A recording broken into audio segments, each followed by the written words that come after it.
Hi all, welcome to KS mentor. First of all, prelims കഴിഞ്ഞ ആൾക്കാർക്ക് ഒരു congratulations പറയുകയാണ്. കാരണം പ്രിലിംസ് ക്രാക്ക് ചെയ്ത ആ ഒരു സന്തോഷത്തിൽ മെയിൻസിന് ഫേസ് ചെയ്യാൻ നിൽക്കുന്ന ആൾക്കാർക്ക് വേണ്ടിയിട്ടാണ് നമ്മൾ ഇന്നത്തെ വീഡിയോ.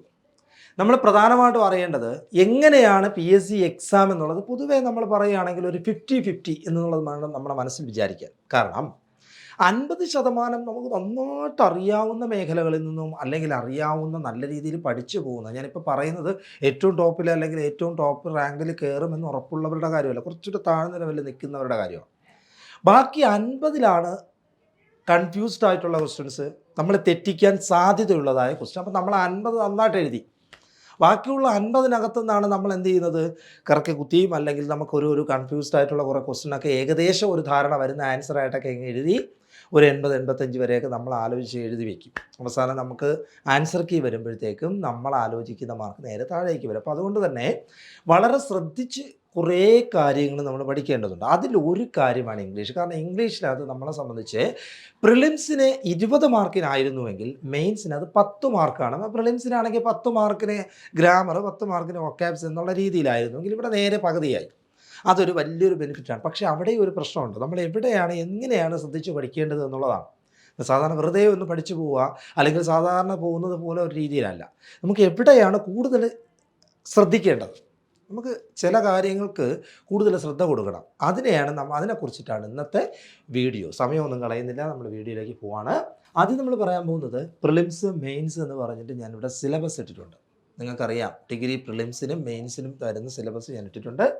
അതിൽ കുറച്ച് ഞാൻ മാർക്ക് ചെയ്തിട്ടുണ്ട്. എന്താണെന്ന് പറഞ്ഞാൽ നമ്മൾ ഇതങ്ങ് വിടാം, കാരണം നമുക്ക് കഴിഞ്ഞതാണ്. ഇനി നമ്മൾ അതിനെക്കുറിച്ച് ചിന്തിക്കുന്നില്ല. മെയിൻസിൽ എന്താണെന്ന് ചോദിച്ചാൽ types of sentence, interchange of sentence, different parts of speech, agreement of subject and verb, articles, question tag, tense. ഇതിൽ ഞാൻ യെല്ലോ കളറിൽ മാർക്ക് ചെയ്തിരിക്കുന്നത് നിങ്ങൾ നോക്കിയാൽ നിർബന്ധമായും നിങ്ങൾ പഠിക്കേണ്ടതാണ്. എന്തിൻ്റെ അടിസ്ഥാനത്തിലാണ് ഞാനിത് പറയുന്നതെന്ന് ചോദിച്ചു കഴിഞ്ഞാൽ, വർഷങ്ങളായിട്ട് മെയിൻസ് എക്സാമിന് ചോദിക്കുന്ന സ്ഥിരമായി ഈ ഭാഗത്തു നിന്ന് ചോദ്യങ്ങൾ വരാറുണ്ട്.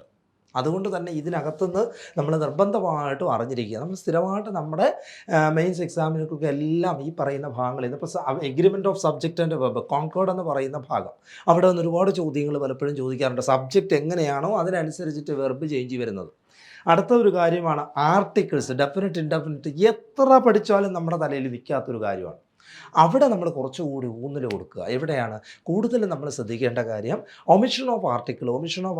ആർട്ടിക്കിൾ വരാത്ത സാഹചര്യങ്ങൾ വരും. അതുപോലെ തന്നെ ഡെഫിനിറ്റ് ആർട്ടിക്കിൾ വരുന്ന കുറച്ച് സാഹചര്യങ്ങളുണ്ടാകും. നമുക്ക് എപ്പോഴും കൺഫ്യൂസ്ഡ് ആയിട്ട് പോകുന്നത് അവിടെയാണ്. ഓക്കെ, അങ്ങനെയുള്ള ക്വസ്റ്റ്യൻസ് നമ്മൾ കുറച്ച് കൂടുതലായിട്ട് ഊന്നൽ കൊടുക്കുക. Question tags.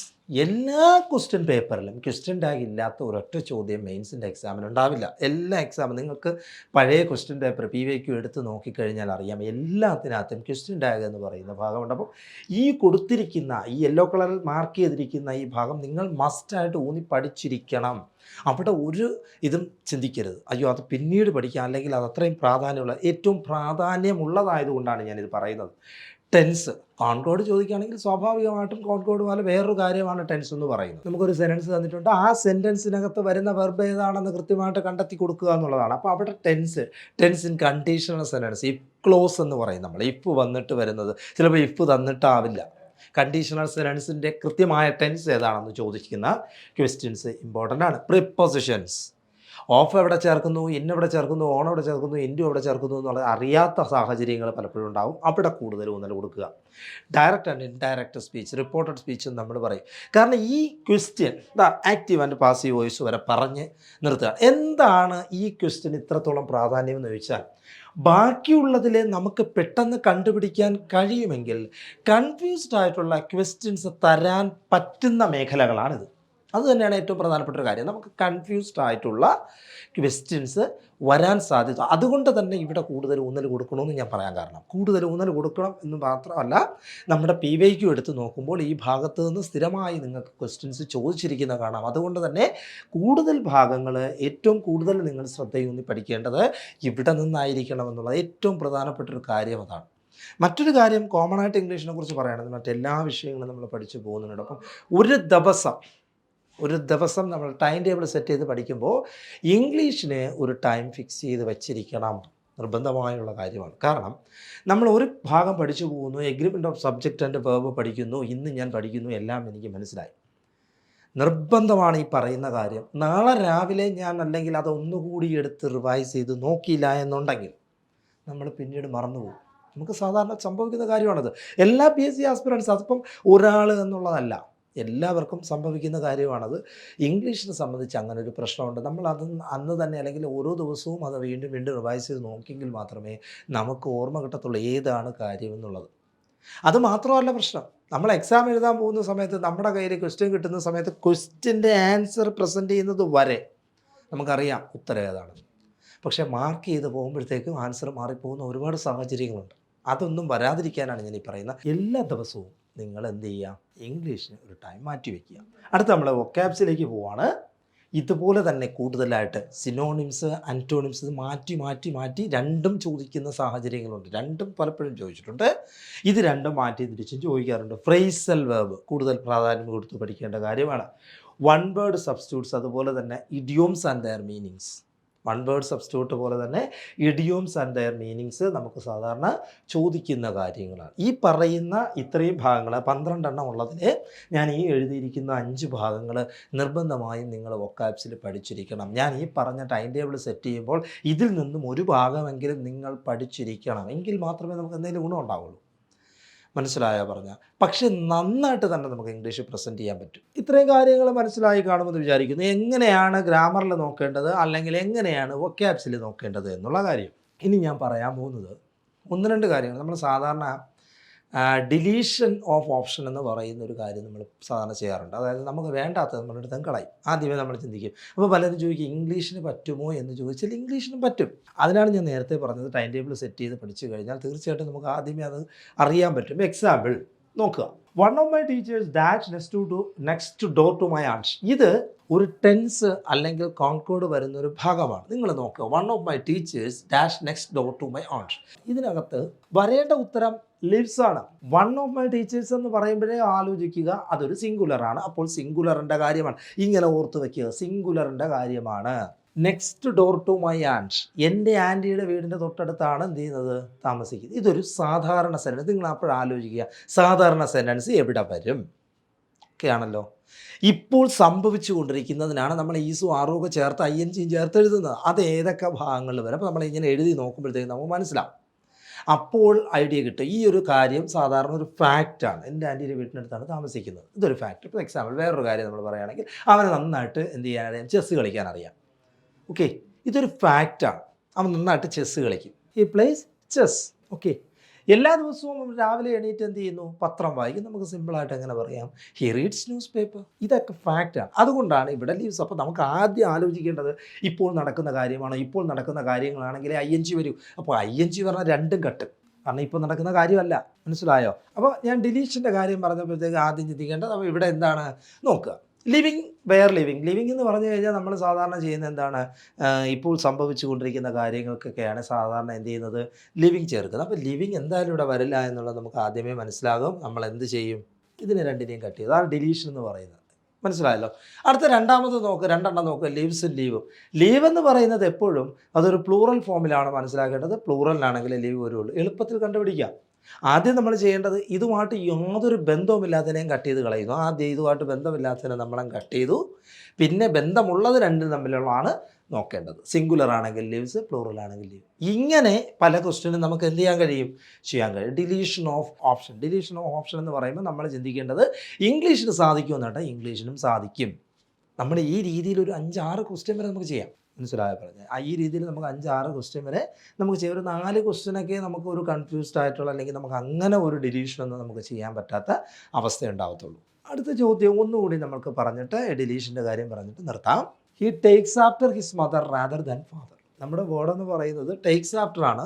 ടേക്സ് ആഫ്റ്റർ എന്ന് പറയുമ്പോൾ നോക്കുക, ഫ്രേസൽ വെർബ് അറിഞ്ഞിരിക്കും. ആ ഫ്രേസൽ വെർബ് അറിഞ്ഞിരിക്കുക എന്ന് പറയുമ്പോൾ കുറേ നമുക്ക് സ്ഥിരമായി ചോദിക്കുന്ന കുറേ ചോദ്യങ്ങളുണ്ട്. ആ കാര്യങ്ങൾ മസ്റ്റായിട്ട് നിങ്ങൾ ആദ്യം അറിഞ്ഞിരിക്കുക. അപ്പോൾ നമുക്ക് ആദ്യം ആലോചിക്കുക, റെപ്രസെൻറ്റ്, ബിലീവ്, റിസംബിൾ ഒന്നും ഇതിനകത്ത് വരാൻ സാധ്യത വളരെ കുറവാണ്. ടേക്സ് ആഫ്റ്റർ എന്ന് പറഞ്ഞു കഴിഞ്ഞാൽ പ്രൊട്ടക്റ്റ് ചെയ്യുക എന്നുള്ളതാണ്. പ്രൊട്ടക്റ്റ് ചെയ്യുക എന്നുള്ള, ബാക്കിയുള്ളതൊന്നും അതുമായിട്ട് ബന്ധമില്ല. അപ്പോൾ അതുപോലെ നമുക്കും ചിന്തിക്കാം, ടേക്സ് ആഫ്റ്റർ റെപ്രസെൻ്റ് അല്ല, ബിലീവ് അല്ല, റിസംബിൾ അല്ല, പിന്നെ ഏതേ വരത്തുള്ളൂ, ടേക്സ് ആഫ്റ്റർ, ലുക്ക് ആഫ്റ്റർ. ഇതൊക്കെ വരുമ്പോഴത്തേക്ക് നമ്മൾ ആലോചിക്കുക ഇതെല്ലാം സംരക്ഷണമായിട്ട് ബന്ധപ്പെട്ട കാര്യങ്ങളാണ്.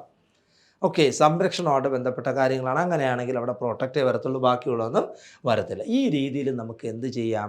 ഡിലീഷൻ വെച്ച് നമുക്ക് പെട്ടെന്ന് ആൻസർ കണ്ടുപിടിക്കാം. അപ്പോൾ ഇതാണ് നമ്മുടെ ഇംഗ്ലീഷിൻ്റെ ഒരു രീതി എന്ന് പറയുന്നത്.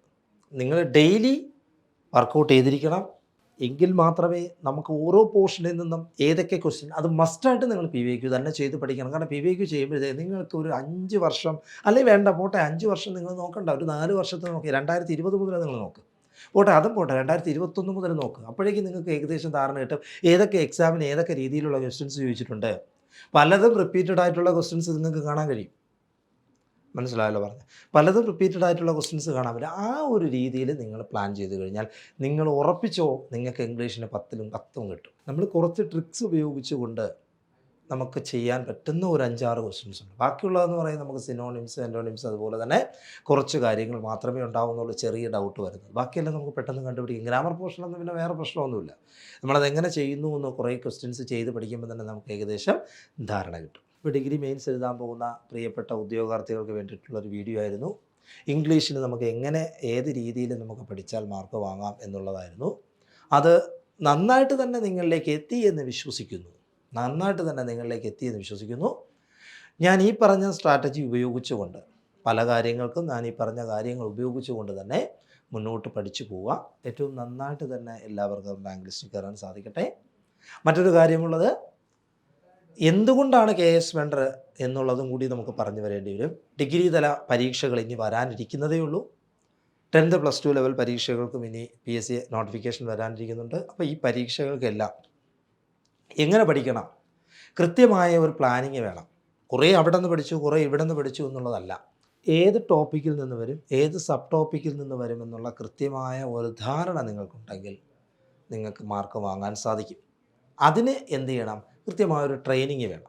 നമ്മളെ സംബന്ധിച്ച് നമ്മൾ ടെസ്റ്റ് സീരീസ് നടത്താറുണ്ട്. ടെസ്റ്റ് സീരീസ് വെറുതെ ഒരു ടെസ്റ്റ് സീരീസ്, അതിനകത്ത് എത്ര ആൻസർ ശരിയായി എന്നുള്ളത് മാത്രമല്ല, അവിടെ കൃത്യമായ എക്സ്പ്ലനേഷനോട് കൂടി, ഇപ്പോൾ ഒരു ക്വസ്റ്റ്യൻ ആണെങ്കിൽ ആ ക്വസ്റ്റ്യൻ്റെ 4 ഓപ്ഷൻ ഉണ്ടാവും. ആ 4 ഓപ്ഷനിലും ഏതാണ് എക്സ്പ്ലനേഷൻ, അതിലേതാണ് ആൻസർ വരേണ്ടത്, അതിൽ 4 ഓപ്ഷനും എന്താണ് എന്നുള്ളതും കൂടി ഉൾപ്പെടുത്തിക്കൊണ്ടായിരിക്കും നമ്മുടെ എല്ലാ ടെസ്റ്റ് സീരീസുകളിലൂടെ പോകുന്നത്. അപ്പോൾ അതിനകത്ത് നിർത്തിക്കൊണ്ടാണ് പഠിപ്പിച്ച് പോകുന്നത്. അതുകൊണ്ടാണ് 5 പേരിൽ ഒരാളെ റാങ്ക് ലിസ്റ്റിലെത്തിക്കാൻ KS വെണ്ടറിന് സാധിക്കുന്നത്. അതുകൊണ്ട് തന്നെ KS വെണ്ടറിൽ ജോയിൻ ചെയ്യാൻ താല്പര്യമുള്ളവർക്ക് ഇന്ന് തന്നെ ജോയിൻ ചെയ്യാവുന്നതാണ്. KS വെണ്ടറുമായിട്ട് കോൺടാക്ട് ചെയ്യാം.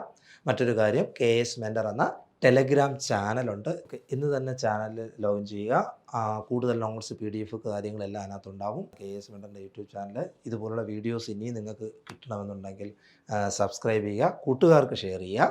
അപ്പോൾ എല്ലാവർക്കും ഓൾ ദ വെരി ബെസ്റ്റ്. എല്ലാവരും നന്നായിട്ട് തന്നെ ഡിഗ്രി മെയിൻസ് എക്സാം എഴുതി റാങ്ക് ലിസ്റ്റിൽ കയറാൻ സാധിക്കട്ടെ. ഏറ്റവും പ്രസ്റ്റീജിയസ് ആയിട്ടുള്ള പല പോസ്റ്റുകളിലും ആണ് ഇനി വരാൻ പോകുന്നത്. മെയിൻസ് എന്ന് പറയുന്നത് നമുക്കിനി കാത്തിരിക്കുന്ന അങ്ങനെയുള്ള പോസ്റ്റുകളാണ്. അതിലേക്ക് തന്നെ എല്ലാവർക്കും എത്താൻ സാധിക്കട്ടെ എന്ന് ആശംസിച്ചുകൊണ്ട് ഇന്നത്തേക്ക് നിർത്തുന്നു.